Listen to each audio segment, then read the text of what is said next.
obviously a throwaway.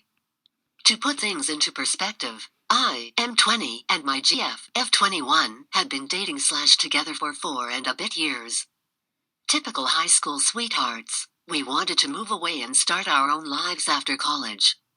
We decided to spice things up a bit and open up our relationship a little.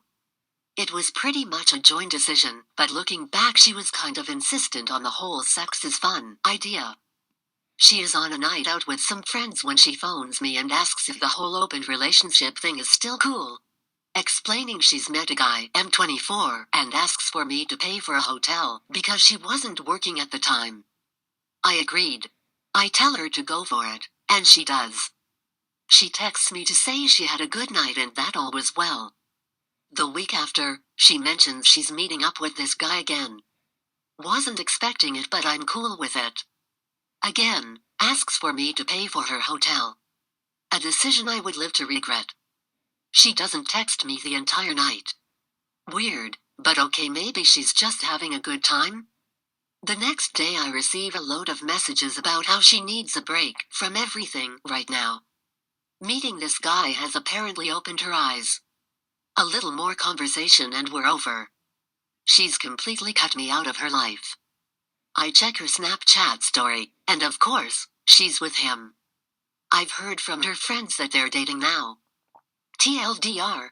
Agreed to an open relationship, basically paid for my girlfriend to find someone better and dump me.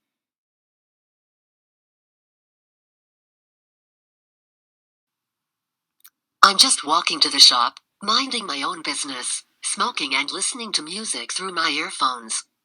Some random dude in his late 30s or early 40s approaches me and asks for a cigarette. I say no to him automatically, as I always do, and point to the nearest shop, which is, like, 50 meters away or so. I don't even pull out my earphones because why bother? So I continue walking for about 15-20 meters.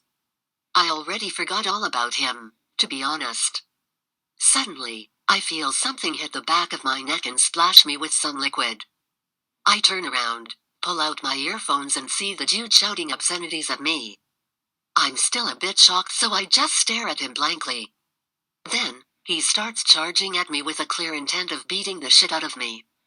I'm not a fighter at all, I just prefer to avoid needless confrontations. So I do the most sensible thing in this situation. I channel my inner Jackie Chan and start running the fuck away. The dude continues chasing me for about a dozen meters and then gives up shouting, "Run away, bitch, run away." Fortunately, the glass bottle didn't shatter on impact. My backpack must have softened the blow. I didn't even realize what truly happened and how extremely lucky I was until I let it sink in a few hours later. The dude had a pretty good aim for a semi-drunk guy, I'll give him that. TL. Drive refused to give a cigarette to a random guy and got hit by a glass bottle of beer. After that, I ran away from the fucker like the bitch I am.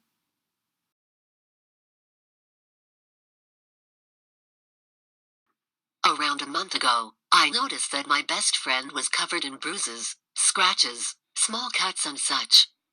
She's very into gardening, so I assumed she was just starting a new project and pretty much breaking her back. Days keep passing and her wounds are getting worse. It's like someone beat her up over the marks that were already there.